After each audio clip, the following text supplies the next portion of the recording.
iHeartRadio Broadway, driven by Mercedes-Benz. The best or nothing. Hi, this is S.J. Arniger from iHeartRadio Broadway. Today, I'm joined by international prima ballerina and New York City Ballet principal dancer, Tyler Peck. Thank you so much for having me. So before we talk about the new concert on Friday, October 16th, Yes. can I just say, I feel like you have been one of the busiest people in quarantine this whole entire time. Watching everything that you've been able to produce has been absolutely amazing. Thank you so much. Yeah. When you started to do Turn It Out with Tyler, did you ever expect for it to take on this complete life of its own?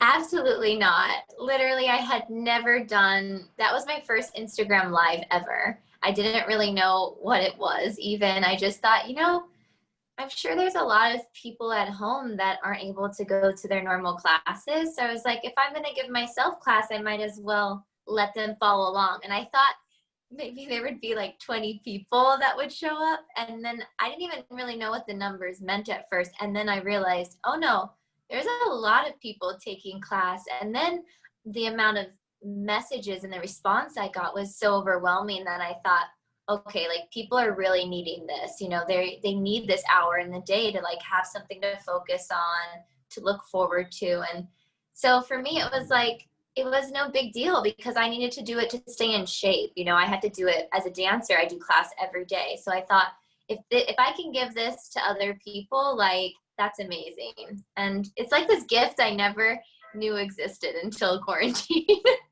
So then from going from the class situation to then having celebrities join you and you becoming the interviewer, how did that whole transition take place? And was it something that you welcomed, or were you completely nervous to start talking to all these celebrities?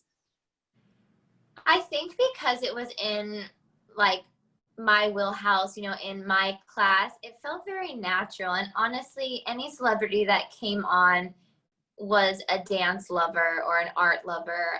So I really reached out, and honestly, I didn't get one no from anybody that I reached out to. It was like, of course I'll do that. Like, that sounds so fun for me, And yeah, it became this little like talk show, and I didn't even mean for it to. I just felt like, while I had this platform, I wanted people to have the opportunity to learn from a lot of people and not just me.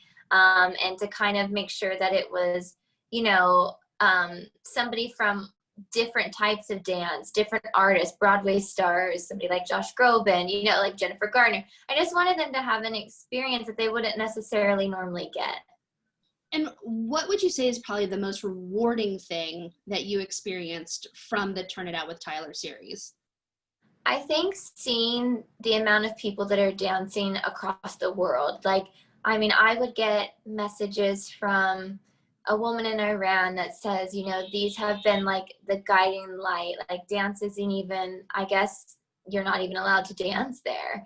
And she was like, the fact that I can do this in my home, or to see a family in India doing it all together, like mom, dad, two sisters. And then they just recently, one of the students put together a 10-minute video, and she must have reached out to a lot of people from the hashtag, and they put together a video just saying, thank you and how much they appreciate it. And my mom and I watched it, and I kind of got emotional, and she said, now doesn't it make it even more worth it to know how much these people were like needing this? And yeah, I think that's been the best, is just hearing from the people that take the class. Well, and I just think watching students have an outlet to be able to still learn, to learn from you, to be able to express their passion and their creativity with your Instagram series it was really a wonderful thing to experience as a bystander, because it blew up on social. And I think it was such a brilliant thing to happen in that moment.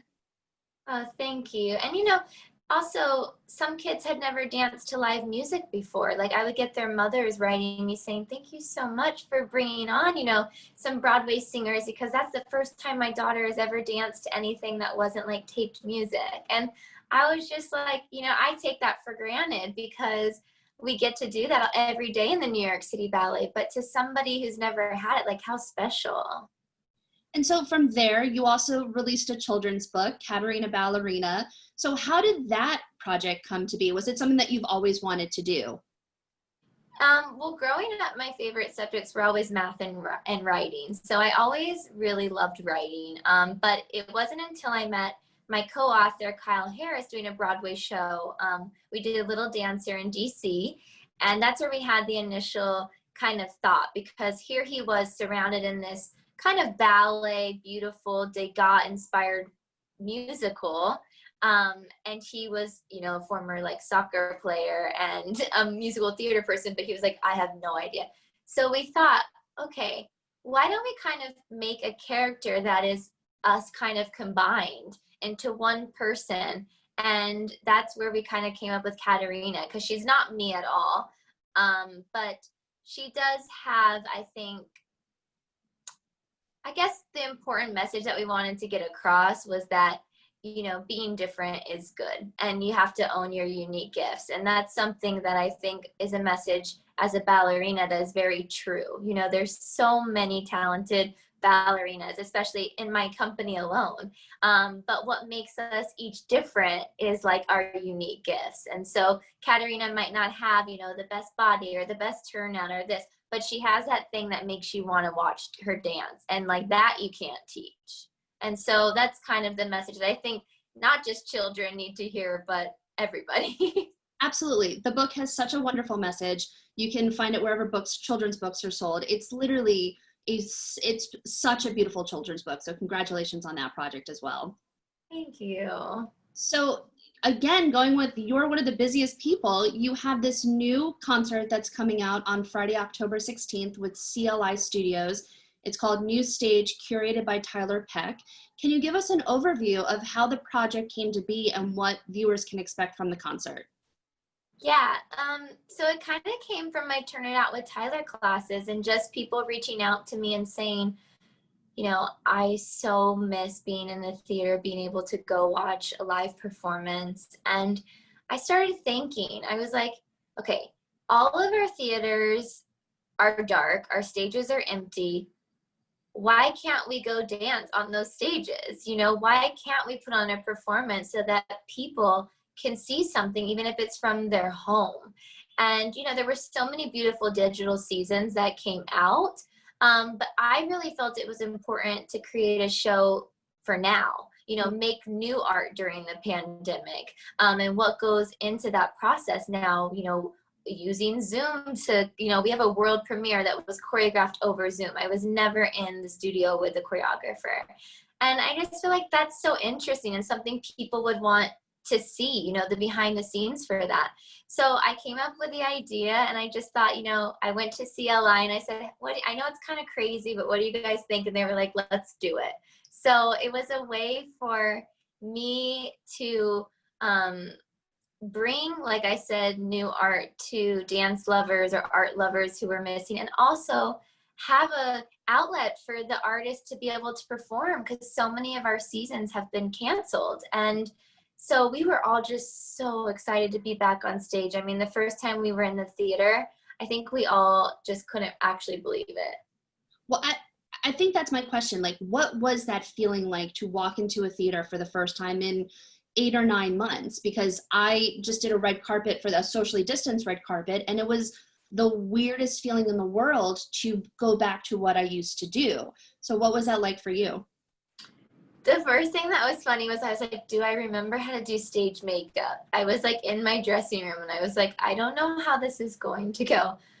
But it was like this, like after 5 minutes, I was back to that. I always say it's like a sacred time in the dressing room before performance, because it's kind of when you get in your zone and you have your own rituals. And it was like remembering all of those things again was so wonderful. And then the moment I stepped on the stage for the first time and I went center stage, I just got chills, because it really has been so long. And, you know, doing the Turn It Out with Tyler classes has been really fulfilling, but I don't film my full list until I'm performing. And so this was like a true gift to me, as well as I hope to people. So you mentioned that there will be a world premiere for this concert. Tell us a little bit about that world premiere. So Sierra Bogus and I, we've become friends really over quarantine because she has taken Turn It Out with Tyler classes since day one. And I only knew that because all of a sudden she would tag me and I'd be like, Sierra, you take my classes? She's like, oh, every day. And so she was one of the first guests I asked to pop on because I thought, hey, since you're taking class, maybe you'd want to just like sing for us as well. And she was like, I'd love to. So I thought, I really want to collaborate with her. And I really wanted to have somebody from the Broadway world a part of it because I know that the Broadway community has been hit so hard as well. So we started thinking about songs we would want to do and then who would we want to work with. And that's when we came up with Christopher Wilden would choreograph it. And he did it from New York when we were in California. But that will be the world premiere. It's never been seen before. And the song is Unusual Way. And it's really beautiful. I mean, I could listen to her every day. So in order, like getting to dance while she's on stage singing, it was really, really special. And who are some of the other special guests that will pop up during the concert? Yeah, so the Syncopated Ladies, they are, I mean, I don't know what you would call it. They are like some boss chicks. It's 5 females led by Chloe Arnhold to kind of put this together. I think 10 years ago, she said she put this like dance troupe together, tap troupe. And I mean, the piece that they made is incredible. They're calling it Syncopated Ladies Amplified. And it so speaks to what's going on right now in the world. And I'm just so proud to be a part of that on our evening. Like, I'm so happy to have them, you know, expressing their voices and being heard. And I mean, it's off the charts how good it is. I was in the audience and, you know, you can't really clap because we were filming, but then as soon as they yelled cut, we were all like, and it was hard. That's the one thing. You don't have the live audience, so you don't have that like relationship you're used to where you can feel them with you. That's the one thing that was tricky, I think, in doing these performances. And then Little Buck, who is a Memphis Joker, and he is just, I love him. He's a good friend of mine, but also the way he dances, it's like he's on point in his sneakers. So it was such a good parallel with ballet. And then Brooklyn Mack, who is another principal dancer. He mostly guest plays, but yeah, I just wanted to be a very diverse evening that showed a lot of different styles because I wanted there to be something for everyone. And I also just kind of wanted to break that barrier of what people think ballet is, because I think it's so much more, you know, and people don't really know. They think, oh, tutus, tiaras, maybe it's boring, it's all classical music. And that is not what this evening is about at all. So for those that want to tune in, it is Friday, October 16th. How do they go about being a part of this amazing show? Yeah, so October 16th is the premiere date, but if you get a ticket, it's your ticket and you can watch it anytime. So October 16th is like the date when you can start streaming it. I have it on the link in my bio because I thought that was so easy on Instagram. But also if you want to just go to like the normal website, it's let me make sure I get it right. It's clistudios.com. And then there's like this slash, I think it's like a forward slash. Yeah, a new stage. That's what it's called, because we felt like, okay, this is our new stage and we're bringing it to your home. It sounds like such an amazing show. I think I also want to thank you for taking the time to put something together right now for audiences to be able to take in when it comes to not just dance, but the performing arts in general. I feel like we're missing it so much right now. I have to thank you for that because I miss it. I miss being in a theater and I miss being an audience member. So thank you for that. Oh, I hope that's what everybody is feeling, and that this is kind of feeling, this will fill a little bit of their void, even though it's not like going to the theater, but I think it's the next closest thing right now. And I think one of my last questions for you is, you know, we have started a new school year, we've started a new season. For those students that are still, you know, interested in being in class or they're kind of missing being in a studio, what advice do you have for them right now as we kind of transition into fall and going forward with kind of quarantine? I think that this is a time, honestly, where it is really difficult. And, I think it's important to realize, some days are going to be easier than others. I mean, I definitely had that. There were days where I was like, okay, and, you could keep yourself going and stay motivated.